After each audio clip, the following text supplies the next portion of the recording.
এইরকম ওয়াজ আমি আমার জীবনেও শুনি নাই। সারা রাত মোবাইল টিপে সকাল 9টা থেকে মোবাইলের মাঝে চার্জ নাই, মোবাইলের মাঝে চার্জ নাই। এবার মাইকিং চলে সকাল 8টা থেকে বিকাল 4টা পর্যন্ত কারেন্ট থাকবে।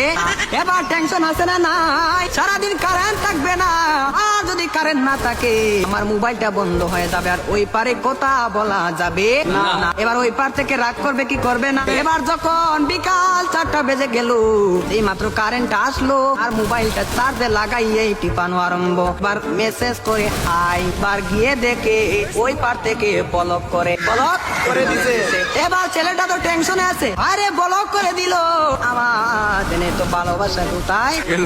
এবার 2 দিন পরে ব্লকটা খুললো, 2 দিন পরে ব্লকটা খুললো। এই 2 দিনের মাঝে ছেলেটার আরেকটা হয়ে গেছে, আরেকটা হয়ে গেছে। এবার মেয়েটা বলে তোমার সাথে আমি পালিয়ে যাবো, আমাদের বাড়িতে মানবে না, চলো আমরা পালিয়ে যাই। আমি রাগ করেছিলাম, আমার রাগ তুমি কেন ভাঙ্গাও না। আর ছেলেটা রাগ কি ভাঙ্গাবে, এই 2 দিনের মাঝে আর একটা কপালের মাঝে জুইটা গেছে।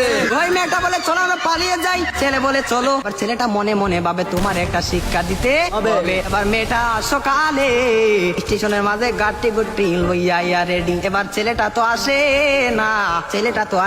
না, আর মেয়েটা বাড়িতে কি যাবে, বাড়ির মাঝে 3 হাত লম্বা একটা চিঠি দিয়া পাশের গ্রামের রফিক মিয়ার সাথে পালিয়ে যাবে, বাড়িতে চিঠি দিয়ে যায়। আর বাড়িতে মাঝে কোনোদিন আসবো না, তার নয় কার না, কোনোদিন বাড়ির মাঝে আসবো না। আমি চলে গেলাম পাশের গ্রামের রফিক মিয়ার সাথে, আর রফিক মিয়া তো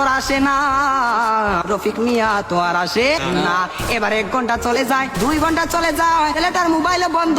মেয়েটা তো আর বুঝার বাকি হলো না, আমাকে চলে গেল ছাড়িয়ে, আমাকে ফাঁকি দিল, এখন তো মরা ছাড়া কোনো উপায় নেই। পরের দিন সকালে মাইকের মাঝে আওয়াজ শোনা যায়, সকলে পড়ি ইন্না লিল্লাহি ওয়া ইন্না ইলাইহি রাজিউন।